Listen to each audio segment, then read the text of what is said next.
kita tidak bisa membalas apa-apa, hanya doa kami semoga niat baik panjenengan semua senantiasa mendapat ridho dari Allah Subhanahu wa taala.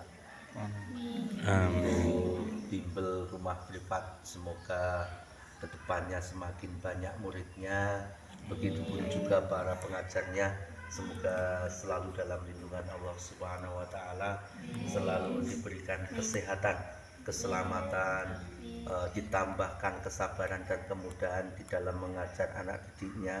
Dan untuk anak-anakku semua yang ada di sini, semoga kelak menjadi anak yang soleh-soleh. Amin. Anak yang selalu membawa manfaat bagi kedua orang tuanya, agama dan juga negaranya. Amin. Ya Amin. Rabbal Alamin. Amin. Selanjutnya nanti sebelum kita lanjutkan dengan doa, mungkin akan dipimpin oleh panjenengan Bapak pengajar. Perkenankan saya terlebih dahulu untuk menceritakan sedikit saja tentang siapa saja yang dimakamkan di sini. Jadi kita mulai dari makam yang ada di belakang saya. Itu ada makam besar sendirian, juga ada pagar besinya. Itu adalah makam dari Bapak Bupati Rembang, suami dari Raden Ajeng Kartini. Namanya Kanjeng Raden Mas Adipati Aryo Singgi Joyo Hadiningrat. Sebelum menikah dengan Raden Ajeng Kartini, Pak Bupati Rembang menikah dengan Raden Ajeng Sekar Milah Joyo Hadiningrat yang makamnya ada di tengah ini sebagai permaisuri yang pertama.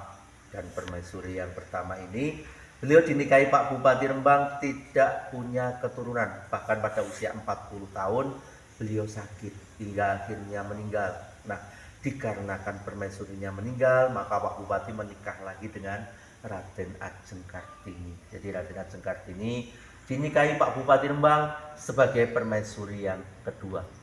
Raden Ajeng Kartini Joyo Hadiningrat, begitu nama lengkapnya.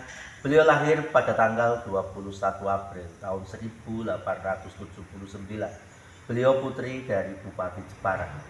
Ayahnya bernama Aryo Sosroningrat dan ibunya bernama Ibu Ngasirat. Dan Ibu Ngasirat ini beliau adalah putri dari Kiai Haji Matirono dan juga Ibu Hajah Siti Aminah. Jadi Raden Ajeng Kartini selain putri dari seorang bupati, beliau juga merupakan cucu dari seorang kiai. Bahkan Raden Ajeng Kartini merupakan santrinipun atau murid dari Mbah Yai Soleh Darat Semarang. Jadi perlu anak-anakku semua ketahui bahwasannya Kiai Soleh Darat adalah guru besar dari dua tokoh ulama di Indonesia, yaitu Hasyim As'ari pendiri NU, juga Ahmad Dahlan pendiri Muhammadiyah. Bahkan waktu itu Raden Ajeng Kartini lah yang mempunyai gagasan dan pemikiran, sekaligus beliaulah yang berani meminta dan menyuruh Mbah Yai Soleh Darat untuk segera menerjemahkan Al-Quran. Intinya pada waktu itu Raden Ajeng Kartini selalu protes sama Mbah Yai. Mbah Yai, kenapa kita membaca dan menghafal Al-Quran sedangkan kita tidak tahu maknanya? Dikarenakan pada waktu itu atau pada zaman itu Al-Quran memang belum ada terjemahannya. Dan alhamdulillah keinginan dan cita-cita Raden Ajeng Kartini diwujudkan oleh Mbah Yai Soleh Darat dengan diterjemahkannya Al-Quran ke dalam bahasa Jawa yang beliau tulis menggunakan huruf Arab gundul atau Pegon. Dan terjemahan itu pertama kali ditulis Mbah Yai Soleh Darat diberikan kepada Raden Ajeng Kartini sebagai hadiah pernikahan dengan Bupati Rembang. Dan alhamdulillah sampai dengan saat ini terjemahan itu masih kita simpan di Museum Rembang. Itu adalah bukti sejarah Raden Ajeng Kartini di dalam hal agama.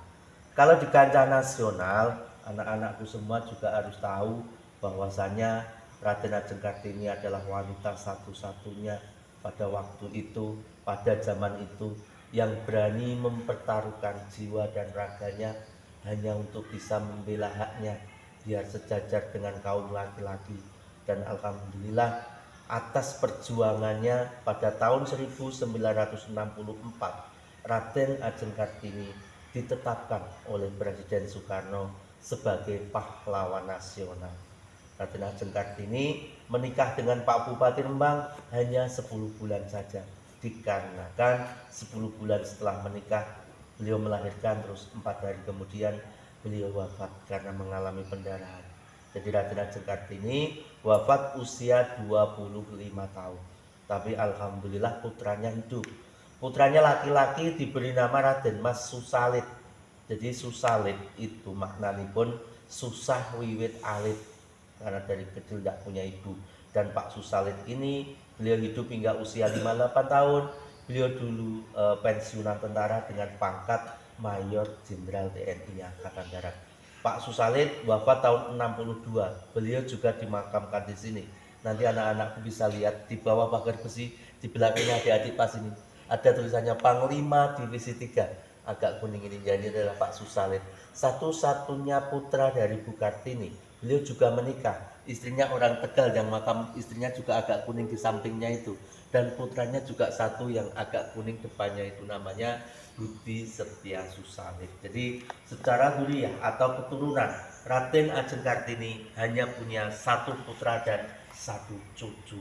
Dan cucunya ini beliau juga menikah. Istrinya baru saja wafat 2 tahun yang lalu dan dimakamkan di sampingnya. Jadi di situ ada makam baru. Itu adalah cucu menantu dari Raden Ajeng Kartini. Dan dari pernikahannya ini beliau masih punya putra-putri 4. Jadi secara keturunan yang masih ada, Raden Ajeng Kartini masih punya buyut 4 di Bekasi, di Jakarta. Itu adalah keturunan langsung dari Raden Ajeng Kartini. Sedangkan untuk makam kecil yang ada di sini ini, di dalam ini, di pinggir ini ada nama Raden Ajeng Sri Urip Joya Diningrat. Beliau adalah putri dari permaisuri yang ketiga Pak Bupati Rembang. Jadi setelah Raden Ajeng Kartini wafat, Pak Bupati menikah lagi dengan putrinya Pak Kubuwono ke-8 Solo sebagai permaisuri yang ketiga. Namun permaisuri yang ketiga ini, beliau waktu melahirkan, beliau wafat bersama dengan putrinya. Jadi kedua-duanya wafat, dan ini hanya makam putrinya yang dimakamkan di sini untuk mewakili ibunya, dikarenakan jenazah ibunya sesuai dengan adat keraton, jenazahnya diminta kembali lagi ke Keraton Solo. Jadi Pak Bupati Rembang, permaisurinya ada 3 di dalam pagar besi yang besar ini. Yang tengah yang pertama Raden Ajeng Kartini, yang kedua, cuma yang ketiga diwakili oleh putrinya. Sedangkan untuk makam yang lainnya ini adalah makam anak cucu Pak Bupati Rembang, tapi dari istri selir-selirnya. Anak-anakku kita nggak usah ceritakan selir-selir Pak Bupati Rembang. Intinya anak-anakku tahu ini adalah makam pahlawan mereka. Suaminya Bu Kartini nanti ada di depan sana dan putranya ada di sebelah barat. Jadi mungkin hanya itu Bapak yang bisa saya sampaikan. Sekali lagi saya mewakili dari ahli waris keluarga besar almarhumah Raden Ajeng Kartini Joya Diningrat mengucapkan banyak-banyak terima kasih atas doa panjenengan semuanya, dan begitu pun doa yang senantiasa kita panjatkan dari sini. Semoga semuanya nanti setelah dari tempat ini mungkin mau melanjutkan ke perjalanan yang lain atau nanti sampai di rumah masing-masing, semoga selalu diberikan kelancaran dan keselamatan oleh Allah Subhanahu wa taala. Amin ya rabbal alamin. Wabillahi taufiq wal hidayah. Wassalamualaikum warahmatullahi wabarakatuh. Waalaikumsalam warahmatullahi wabarakatuh.